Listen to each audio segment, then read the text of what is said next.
My secret safe, safe with just you and me. We can leave a trace. This is my favorite mistake. Oh. What's good, Empire? It's your girl AP. That's me, and I'm back with another video. If you're new here, welcome. If you're OG, welcome back. What's good, OG? As y'all can see by the title, what we're gonna be talking about. So let's get into it. So y'all, the topic of the day is moving on from a toxic situation, from a DV situation, marriage, things like that, things that you really bonds you to a person. I'll say the three things that really bonds a person is having so much time embedded into a person, marriage, and a kid. That's such a big commitment. Marriage and a kid. Whew. Child. So I'm gonna speak on my situation. Y'all let me know in the comment section down below if you've been in a situation where it was hard to leave a marriage or some just a long time relationship, you know. But back to my situation, right? I would say the hardest part about leaving my situation was just feeling like, because I can't say I knew, but I felt like I knew that this person was capable of change, when in all honesty this is just who they were, you know. And if it's one thing about, because I'm still not over the situation, I'm not over him, I'm not over it, I'm not over us, but I'm getting over it, you know. It doesn't happen overnight, regardless if, because I did not know my child's father for a long time, but I felt like we've been through so much in that short span of time. It's just like, dang, this is how we ended. But nevertheless, we're here, and I think it's for the best. One thing I can say, the main thing that really has brought me through this whole journey up to now is prayer. Prayer, and actually putting in the work, wanting to better yourself, wanting better. And it's so crazy because I knew I would come to work, when I was working at Red Cross, I would come to work stressed out. I would come to work and my phone is blowing up, arguing at work. And I finally told my coworkers, like, you know, he was putting his hands on me or whatever, and you know, they was just like, you need to leave, you know, or you know, what's gonna happen? You're gonna end up pregnant and then you can't leave. And I didn't listen. So that was the end result.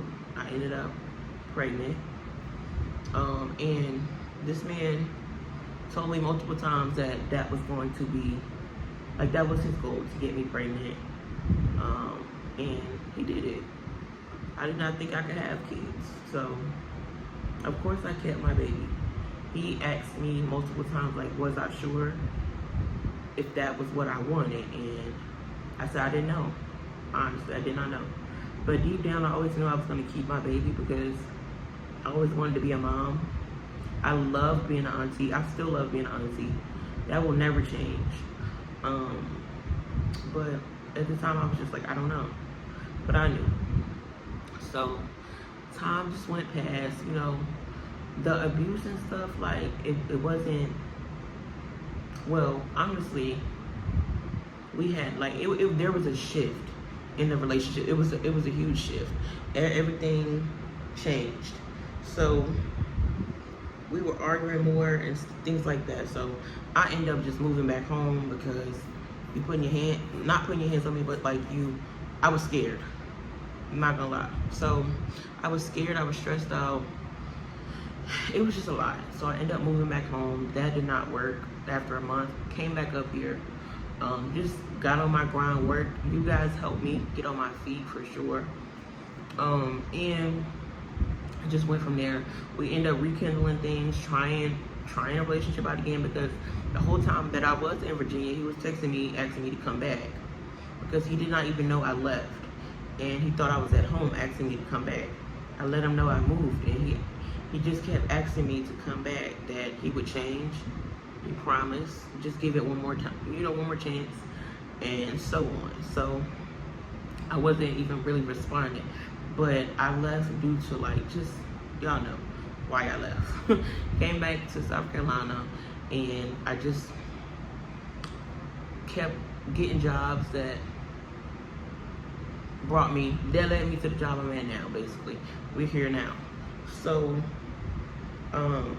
while we're doing our thing these past few months, and it's just like, it's on and off, right? I would tell y'all that I'm done with him, and I would still, like, I would go back. I would be done, but I would go back eventually. And, the same thing would happen. And I'm real quick to say I'm done and leave, but I would still go back. Because deep down, I knew I deserved better, but listen, like I said, we've been through a lot. And I don't mean just like, when people say we've been through a lot, like, oh, we've been through money problems, we've been through this problem. No, like, intimacy. And I don't want to get too deep into that, but it's like, whatever you name it. Like, I don't know, I was just like, this is my person. But, and honestly, when things first kicked off with us, it was so amazing. And I think that was the issue. Like, I kept reverting back to who I thought he was, like, and when he did stuff to me, like DV, I would always think, like, this not him. Like, he just going through it, or, he drunk, or, just making excuses. Don't do that. Don't do that. That's who they are. They're showing you who they are. Believe them. But, nevertheless, yeah, so the whole time that I was, like, after I told him that I was pregnant, never, like, we would argue, but he never put his hands on me, right? Until I reached my 7th month of pregnancy. This was like last month before last, I don't know. But we got into an argument and things went left. Yeah, and I don't know, I just realized right then and there, and it got bad. And I was just so done. I was just done. I tried to leave and just go home and be done. And that's the thing, they will degrade you and hurt you and put you down. And then when you trying to leave, they don't want you to leave. And it's like, why treat me like this if you don't want me to leave? And then have the nerve to, like, want to be up under you and lay up under you to go to bed. And want you to act as if nothing happened. Like, that, I can't do that. But anyway, anywho, after that night, we talked. Okay, that next day, I had to work. But I ended up bringing him food before I went to work, acting like everything was normal. But I never went back. I actually blocked him. And that was that. But what I can say after that, like, just moving forward, he has been calling my phone. Like, I don't know why. For the past 2 nights, he's been calling at 1 o'clock in the morning. It's so weird. But,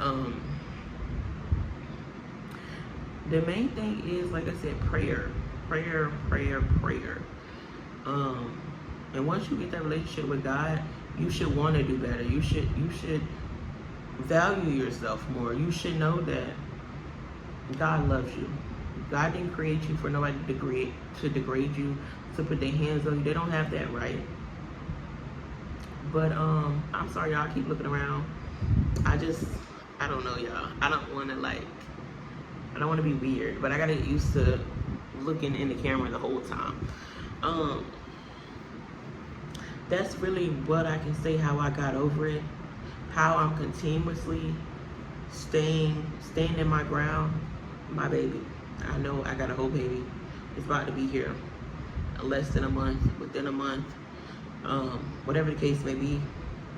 And that last time, and when he did put his hands on me, like, the first time he put his hands on me while pregnant, I realized, like, I don't want my baby around this. I don't want my baby dealing with this chaos.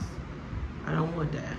And I don't want to waste 2-3 years dealing with this and like I said, wasting time, holding me back from finding my person. I tell everybody this, like, because I'm learning. The longer you stay with somebody you know you that doesn't deserve or value, the longer it's gonna take for you to find that person that's holding you back. So I'm just like, okay, my baby deserves a father, so I had a stepfather, I had a stepmom. You know, my cousins, their stepfather is their father. Things happen. You know, so I'd rather my baby grow up seeing healthy love than toxic love. People think that's cute nowadays. I used to be one of those people that thought it was cute until a baby got in the situation. Nothing about that is cute. I want stability. I want a husband. I want a family. I want a reason. I have a reason, but I really want, like, I want to be a wife. I want to be a mom. I want to be, you know, a businesswoman. I want that. I don't want to be out here shaking butt and, you know, in the club every weekend and fighting outside the house or fighting outside the club. And that's just not what I want. You know, I'm growing up. I've always wanted to be a wife, though. I always wanted to be a mom. So, no, it's just, you have to move a certain way. Man, you can't claim that you love God and that you're for God and out here just living reckless and allowing people to treat you as if your father is not a king.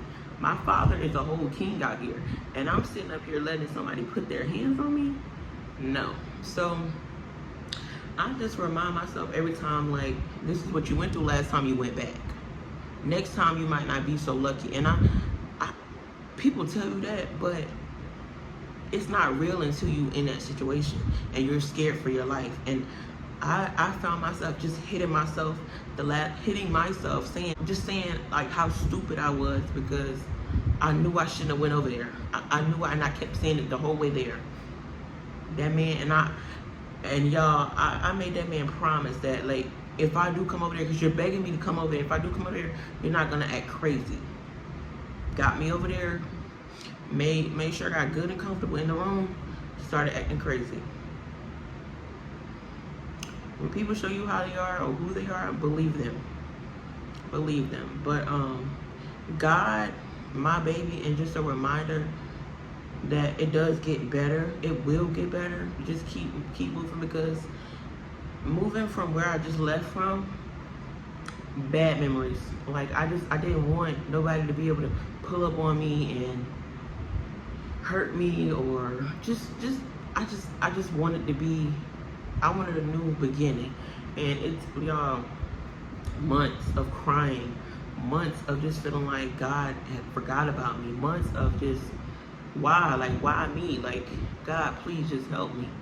This last week, before I even knew that I was moving, that last week before that, y'all, it was just so much stuff, and I was just crying to God, like, I give up. Like, what am I doing wrong? Like, I'm trying everything. I'm reading my Bible. I'm praying faithfully. Like, I'm living right. I'm trying. Faith. I got my faith. Like, what am I doing wrong? But you just gotta sit in it. You gotta sit in it. That's one thing about life. You can't rush God. You can't rush the process. You gotta trust. And that's the only thing that's guaranteed. If you trust and believe and have faith, it'll work out. It'll all work out. But you gotta believe it. And that's that, y'all. That's how we got here. I cannot wait to see the growth within the next year from me, because a lot of things, like, a lot of people expect me to go back to my old ways. A lot of people are praying on my downfall, but I'm just trusting God. That's all I can do, because I don't know what tomorrow holds, and you don't either. So I love y'all. That's my little shindig for today. My opinions on that, on leaving my situation, and actually, like, just honestly moving on. That's my piece on it. I hope y'all enjoyed the video. Y'all comment down below and let me know how y'all left y'all situation. And I love each and every last one of my supporters.